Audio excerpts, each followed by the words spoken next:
मी जे सोशल मीडियामध्ये आता सध्या कोणती क्लिप चालू आहे की मी पक्षासोबत गद्दारी केली.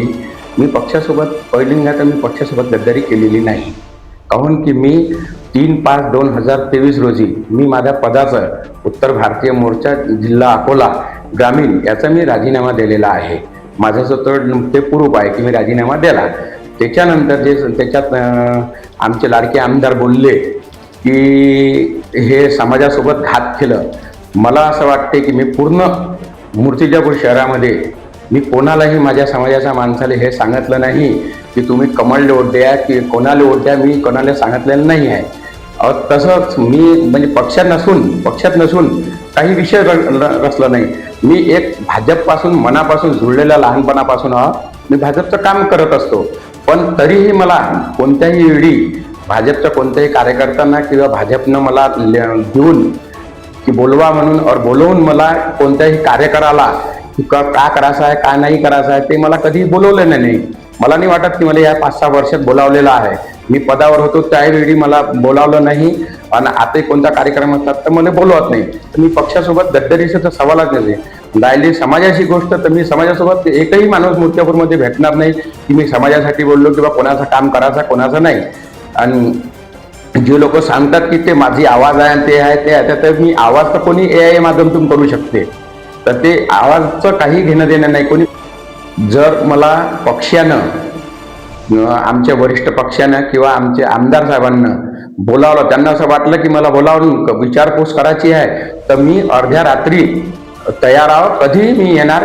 पक्षात बोलावल्यानंतर मी कधी येणार आणि कधीही मी खुलासा देण्यास तयार आहो की मी गद्दारी केलेली नाही आहे म्हणून. मी अजून व्हिडिओ क्लिपवर असं पाहिलेलं आहे मी सोशल मीडियावर की मी हिंदुत्वाचा घात केलं. मी लहानपासून हिंदुत्वाचा घात कधी केलेला नाही. मी हिंदुत्व कट्टर हिंदू आहे हे सगळ्यांना माहीत आहे. पण लोकांचं आता स्टँड कसं झालं की मी भाजपचं काम करून राहिलो तर मी हिंदू. मी कोणी मित्राचं काम केलं काही केलं तर मी हिंदू नाही असं मला वाटत नाही. काहून की आपण सेक्युलर देशात राहतो आणि सगळं मिळून राहतो. पण मूर्त्यापूरमध्ये अजून सगळं समाज मिळून चांगलं असते. हिंदू असे मुसलमान असे बौद्ध असे शीख असे ईसाई असे कोणी हे सगळं जात सोबत असतात. आणि वोटिंगच्या वेळी हे जातपात पाहत नाही. हे आपल्या सरकारचं म्हणणं आहे की जातपात पाहायचं नाही म्हणून सबका साथ सबका विकास. आणि भारताच्या संविधानामध्ये लिहिलं आहे की तुम्ही कोणाला का साथ देऊन राहिले काय करायचं कोणी कोणासोबत आहे म्हणून. हे तर भारताचं संविधान आहे. मी त्याच्यात चुकले. दुसरी गोष्ट हे म्हणण्यात आलेलं आहे की दिनेश भाऊचं तर मी भाजपामध्ये आहो. त्याचा मी कार्यकर्ता आहो लहानचा. त्याच्यानंतर आमचं जे परिवार आहे ते सर्व आम्ही एकत्र आहो.